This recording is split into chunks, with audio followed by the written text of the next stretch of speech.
ছোট ভাই হঠাৎ করে বাসায় এসেছে, সেজন্য হচ্ছে আমার তেমন কিছু রান্না ছিল না। শসা দিয়ে ইলিশ মাছ রান্না করেছি।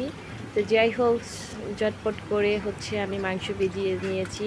আর ফ্রিজে হাঁসের মাংস ছিল, সেগুলো আমি নামিয়ে নিয়েছি, ভালোভাবে ক্লিন করেছি। দেখি তাড়াতাড়ি করে ২ চুলা রান্নাটা করে নেব, তারপরে দেব। আসলে মেহমান হঠাৎ করে আসলে ফ্রিজে যদি কিছু থাকে তাহলে ঝটপট প্রেশার কুকারে রান্না করা যায়, সমস্যা হয় না। কিন্তু ফ্রিজে যদি না থাকে তাহলেই মহা বিপদ।